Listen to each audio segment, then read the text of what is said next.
Hey,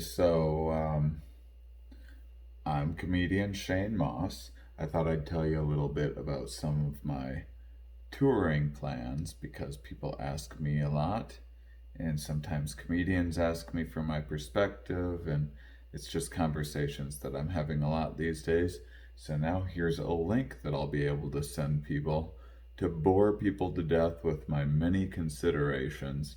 And all of this is to say that for right now, I'm planning on putting together a tour for fall of 2021. That might seem extreme. It's not that I won't do things before that, but in terms of actually really planning and spending time coordinating and putting things together, the way that I typically do. Right now, I'm looking at fall 2021, so I'll walk you through a little bit of my mindset and process in doing that. So I remember when this first happened. By the way, I guess I have a bit of a unique perspective. Been a comedian for 16 years. I've been on the road for about 14 years. For the last 5 years, I've been producing my own shows more and more. And recently, it's been pretty much all of the shows that I've been doing have been self-produced. It was my it was my goal for 2020 to only do 4 weeks of comedy club work. Um, much of my career was doing like three weeks a month. Um, and I was phasing out of that and doing more DIY, traveling from city to city by vehicle. And I have a science podcast where I talk with scientists, and so it's not like I have my finger on the pulse much more than anyone who just follows things or just goes and checks the CDC website. But I do chat with scientists several times a week usually, and infectious disease and stuff like that isn't usually my wheelhouse. Usually it's psychology and behavioral economics and things like that, marketing, things that are also applicable to this conversation, to the considerations that I have to make when planning shows. And so, yeah, there's that. And just producing, I usually, depending on what period of time in my career, but lately I've been doing all of my own booking with the help of a team. Well, I have an assistant and social media person, do my own marketing, and so I have dependents, and I have 90% of my income through my career is road work. Not only that, but I don't do what I do for money. Well, I like money, but I do it because it's, being a comedian was a childhood dream of mine. Getting into kind of um, science communication and mixing that with comedy was a dream that after things took off in my career, I started doing. And so this is, something that drives me, I'm passionate about. I spend more time on the road than basically any comic out there. Lately, I've been in about 3 cities a week on average. Um, Usually just driving from city to city, and that's quite a bit to be in like 100 different cities in a year, um, which is pretty close to that in 2019. And so, yeah, my bias is I would love to get back to work as soon as possible, as soon as it makes sense. I'll talk a little bit about COVID 19. I know it's a divisive thing, and a lot of people have a lot of different takes. Ultimately, it doesn't really, whether you personally believe that people aren't taking things seriously enough, or they're taking things too seriously, or you think it's a conspiracy, or you're into science, and um, maybe you've listened to me talk with infectious disease people on my podcast, Here We Are, or whatever. I, um, no matter what, that doesn't really change how I'm going about scheduling things and how I think that comics should kind of think about. Not that I'm being prescriptive of that timeline. Mine is different. I have an audience of science enthusiasts, so they're going to be the last people coming back during a pandemic. Which that's another issue, is what kind of audiences are coming out right now, what kind of audiences are trying these socially distanced shows, how sustainable is that, how much economic sense does that make to do, all of these other factors, more than just, is it safe for me to do that? Is it ethical for me to travel around as a biological vector? People who travel being the ones who spread um, diseases and viruses, to stand on stage with a potential respiratory virus and project droplets, which is how this is transferred. What we do know is that the significant thing about COVID is that it's it spreads remarkably well. Um, uh, how it impacts the individual and everything like that. But everyone, every human, as far as they know, is equally susceptible to it. It's the only difference is how severely will someone respond. There's tons of individual differences and variation all over the place, and then is there going to be herd immunity? Is there going to be a vaccine? Is there going to be is immunity even possible? If you've had it, are you now immune to it? Jury's out on all of that stuff as far as the infectious disease people that I've talked to. I just talked with I just had an infectious disease person on my podcast who has spent a career studying AIDS and STIs in women, and took a break from that to go and work in Africa in the front lines during the Ebola outbreak and work with people with Ebola, and stand and treat them and everything else, and who is more concerned about getting COVID-19 than getting Ebola or HIV from patients that she's been regularly in contact with. So I think that's worth consideration. But then I need to think about the cultural aspects of like, certainly, if every single person wore a mask, the things would be a very different thing. People aren't going to do that.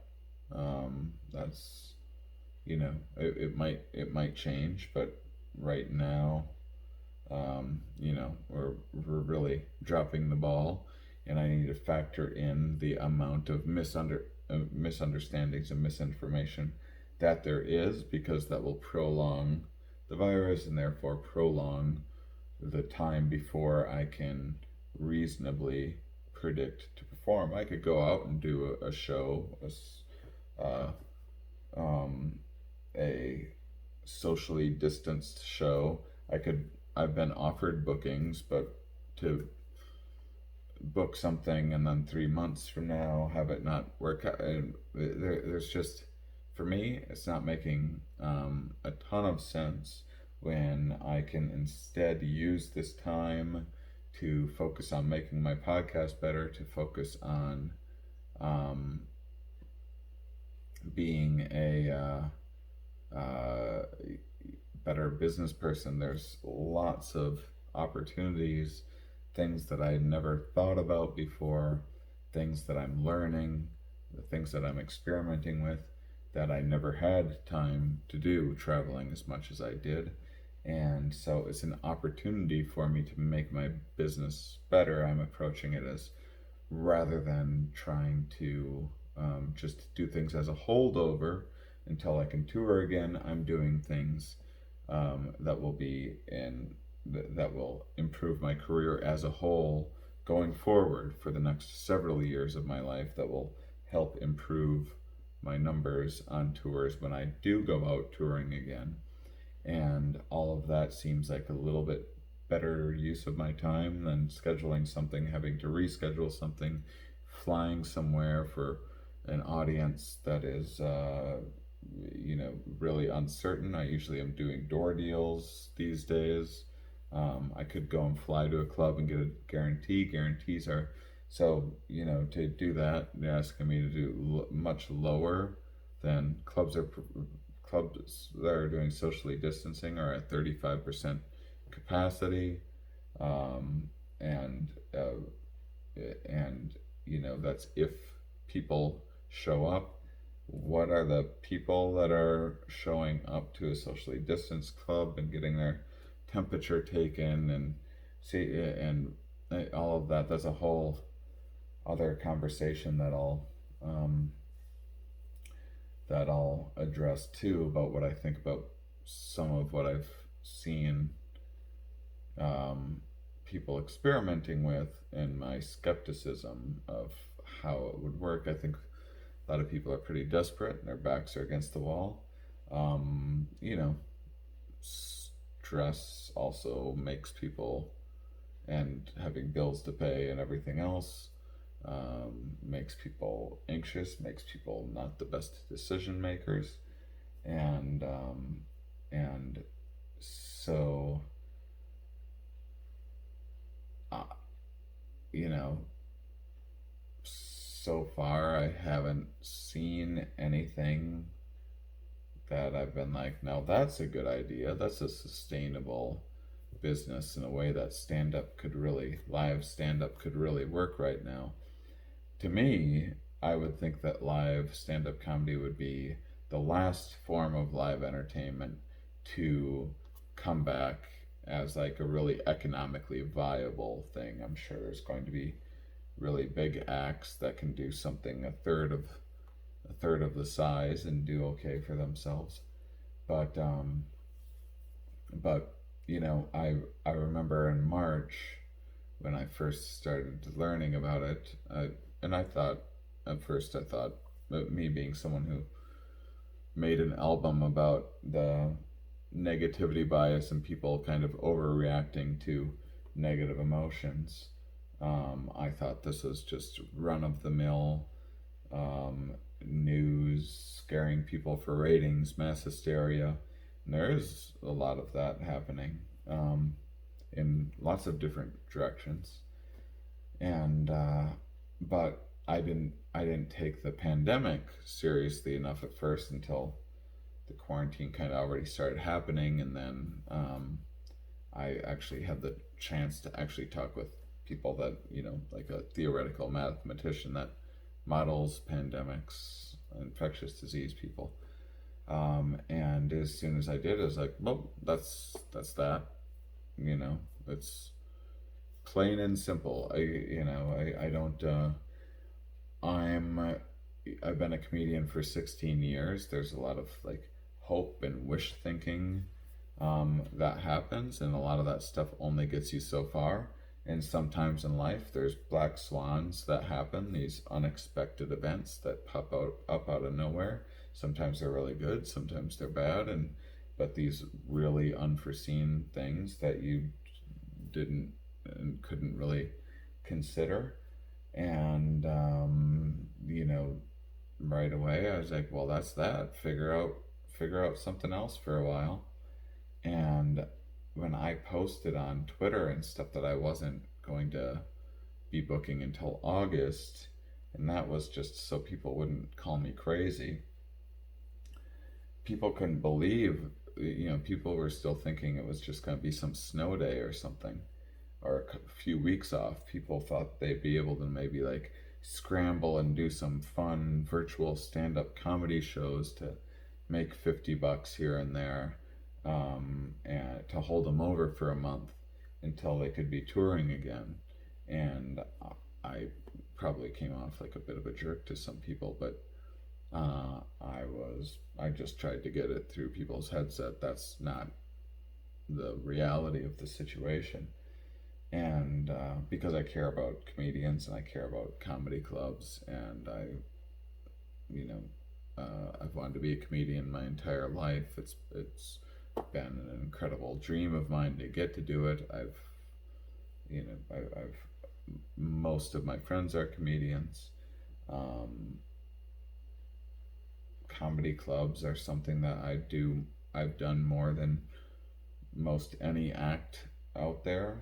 Um, I avoided being in New York or LA or being in any cliques or anything. I wanted to be a road guy. I have respect for the road. I have good relationships with a lot of comedy clubs. I've had like maybe a couple falling out with clubs ever in my like 16-year career. I get along with everyone pretty well, and it's really sad to see people struggling and think about some of my favorite clubs closing their doors, and these amazing comics that may not be able to be comedians anymore, but it's also just the reality of what's happening. I hope that people can focus on getting subsidies or getting unemployment or getting government aid, figuring out other things, um, because to me, assuming that clubs do stay open and do the socially distanced thing, one, the long term impact of, I mean, people, I wouldn't advise someone to go to a socially distanced comedy show. Maybe once for the novelty of it, but I it's everything. It goes against everything that makes comedy work. You want to be packed in shoulder to shoulder. You want low ceilings.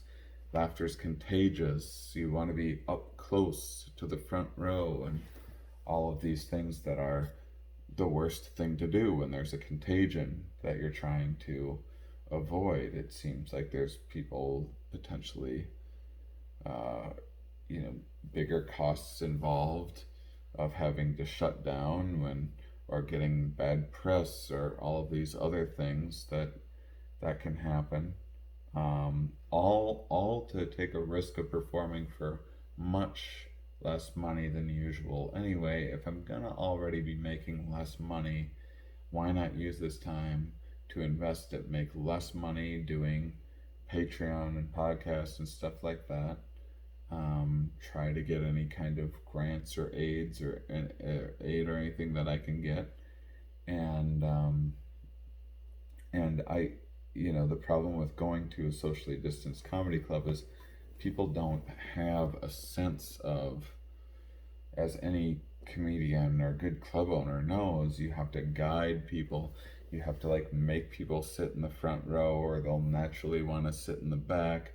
There's all of these subconscious cues that make the live experience work that go away when people are spread out 6 feet apart, when people are maybe wearing a mask, and it's not the right vibe of the things that people need right now. I don't think stand-up comedy is one of them. Stand-up comedy is one of my very favorite things on earth. I think that jazz or something like that could work maybe in a spread out room like that. Music, if I were a comedy club, I'd be looking at using my venue for other things, for finding out ways of like, if I was going to do socially, I wouldn't be flying in a comic. I wouldn't be paying extra money for a name comic to fly them in, to put the people at risk by having someone that's traveling coming in, for someone that's like a name draw. If people are just wanting to support live comedy anyway, do a showcase, you're supporting the local comics. and it's summertime. Summertime's the slowest time for comedy because people are out barbecuing, they have their kids off school, everything else. On a given year, there's comedy clubs that shut their doors during the summer. There's comedy clubs that that go down to less shows. They use local talent anyway, just because the budget isn't there. And so this is a regular thing that happens in the summer. Why people are in such a rush to try to do these shows in the summer is like a hair questionable to me. Summertime is probably a good time to be taking a chance and going out and going to any kind of a gathering, um, because of the UV light and open air stuff. And I'd recommend people, if you're going to do something, go out for a hike, go barbecuing, something like that. But if you were going to go out to summertime, would be the best time.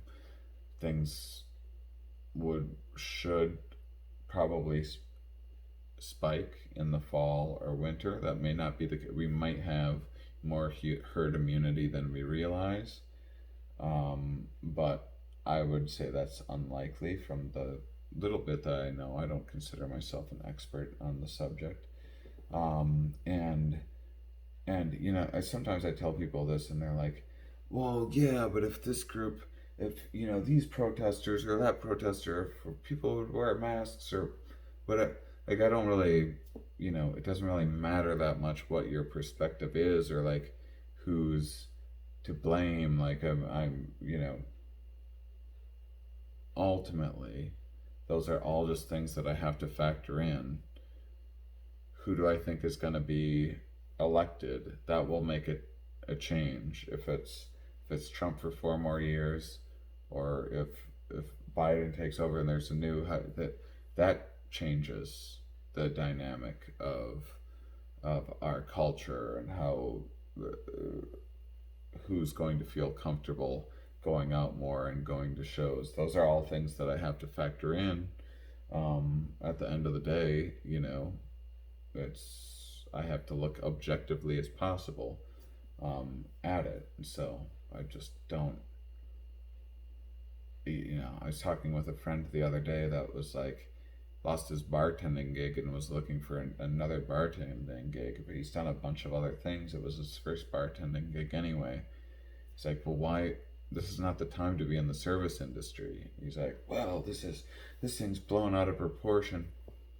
It doesn't matter. It's still not the time to be looking through the help wanted ads for service industry, no matter what your political take is on it. It's the time to go to school for computers or something. So that's kind of my approach to a lot of these things, and I have my own biases. I have my own ideas about.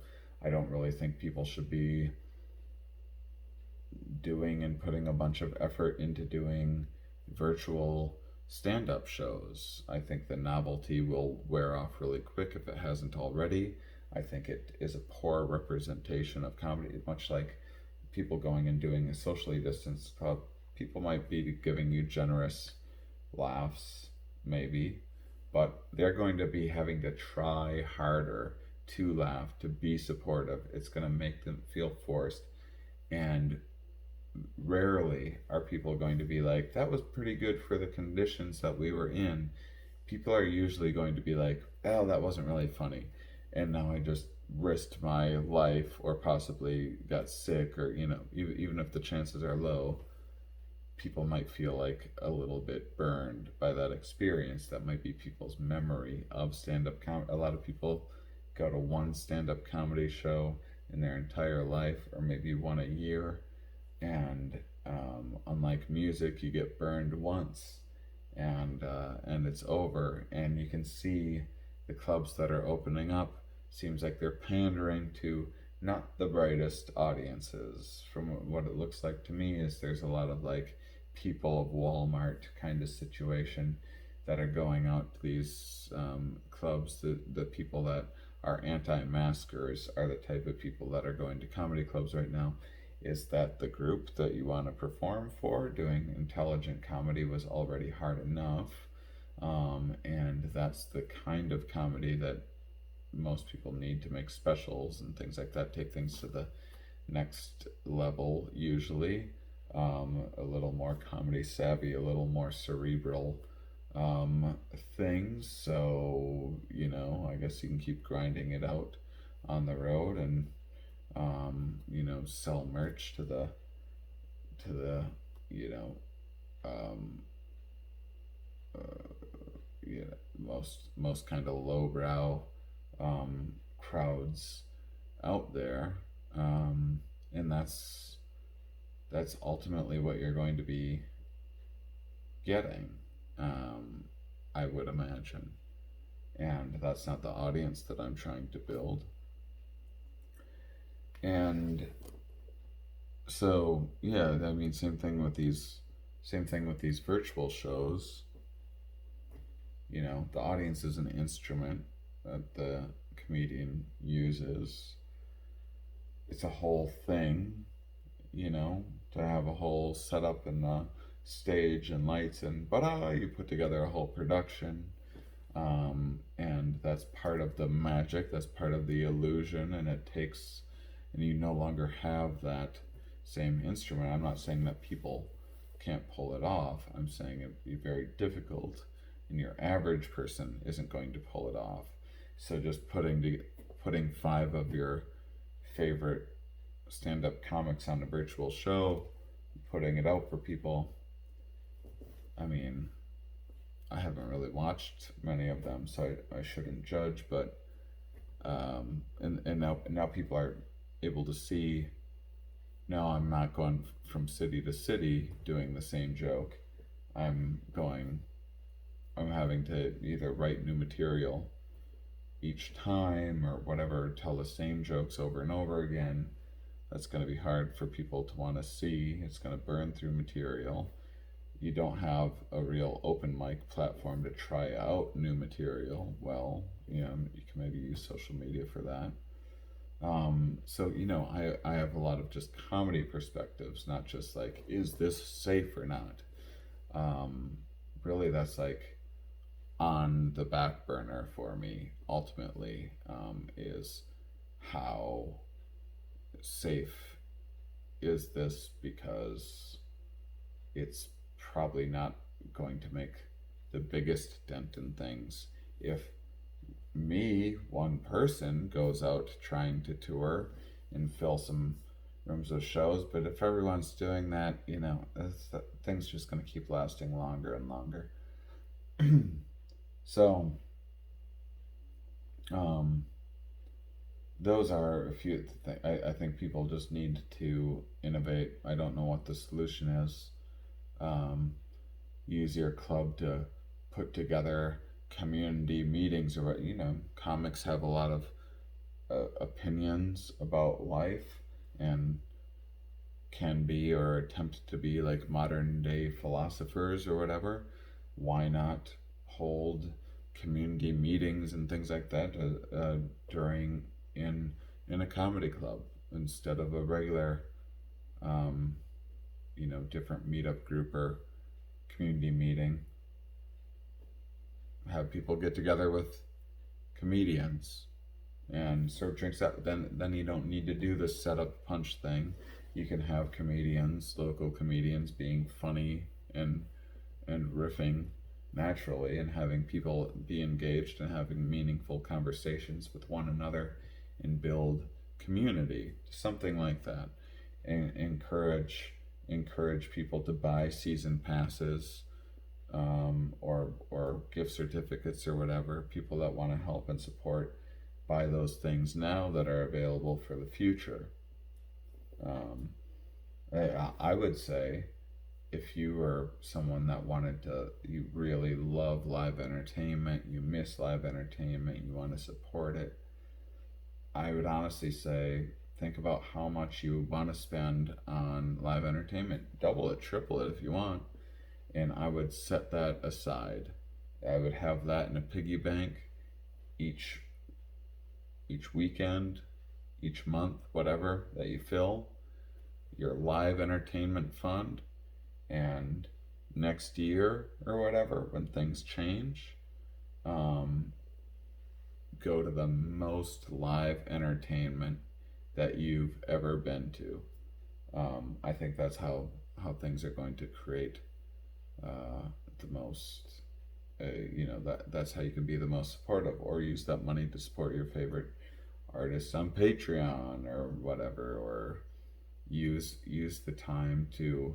There's plenty of things you can do. You can review. You can write positive comments on your favorite performers, like social media page or YouTube page, or be a little more involved in what they're doing and experimenting with, and be forgiving as they try to flail around with experimenting on social media and new projects, and I'm trying to do some behind the scenes stuff on Patreon. Other people are doing all sorts of interesting stuff.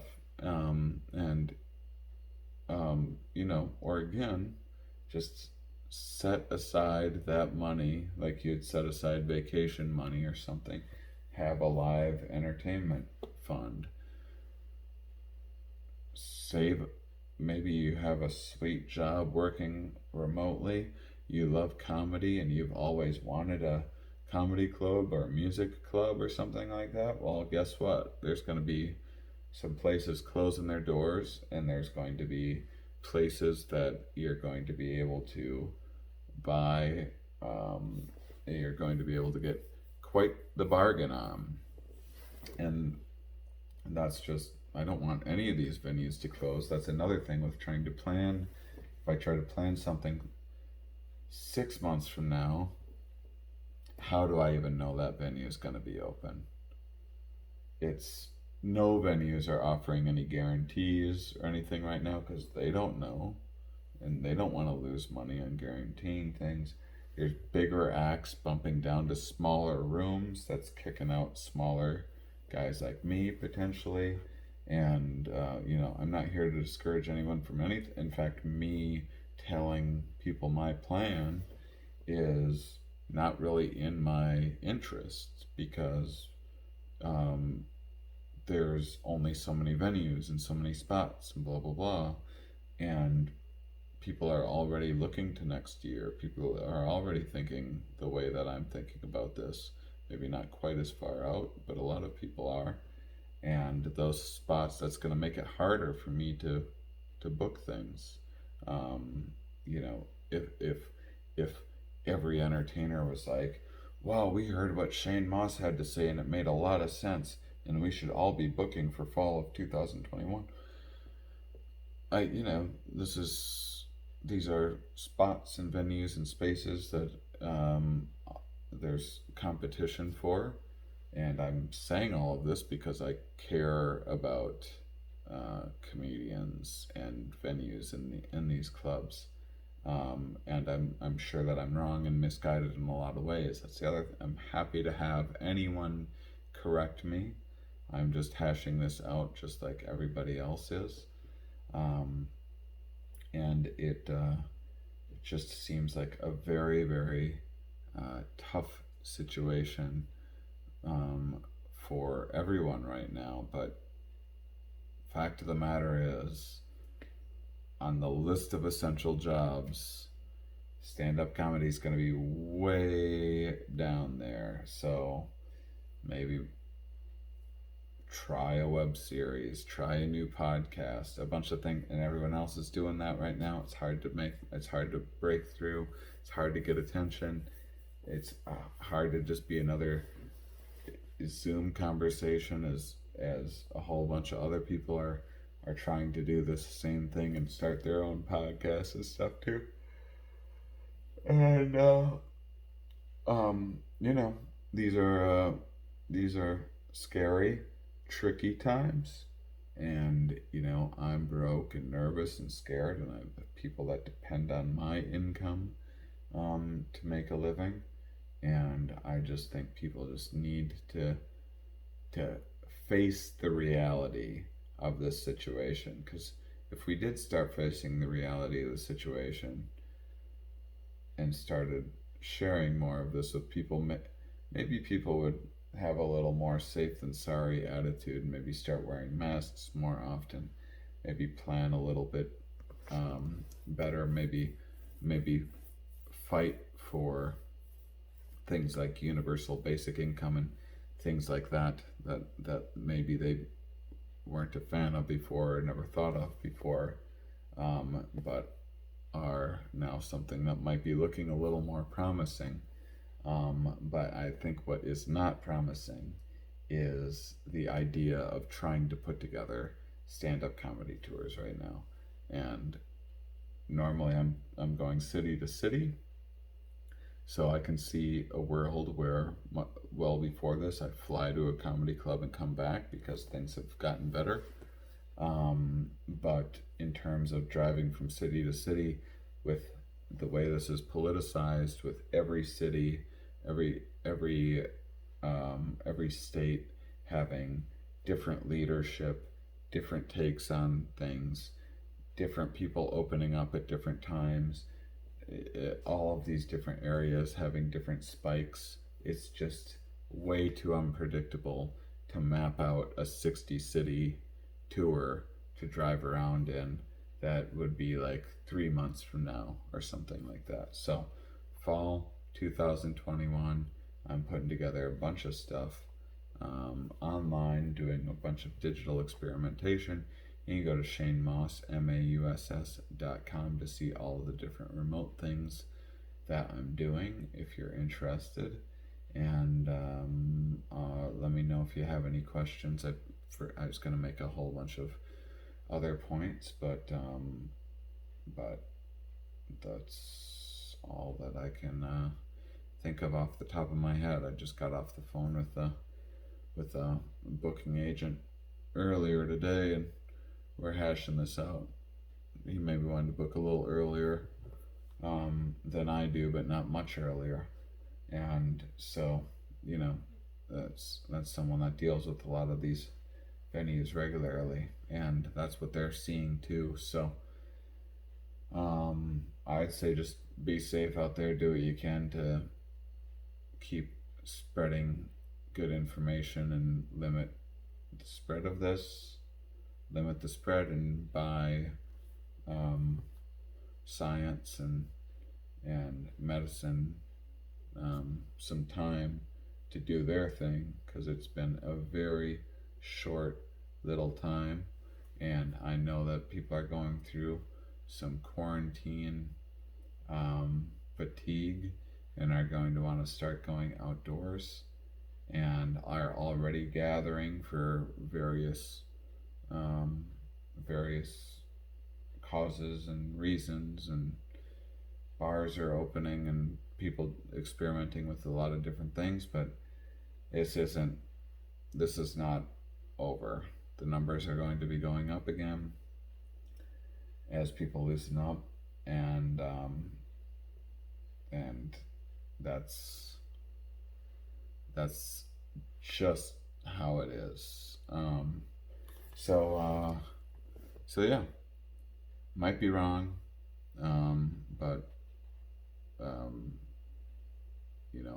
I'm betting my money on the long term, because viruses play the long game, and so humans need to as well if they want to compete, if they want to win a war against them. Yeah, booking comedy behind the scenes. All right.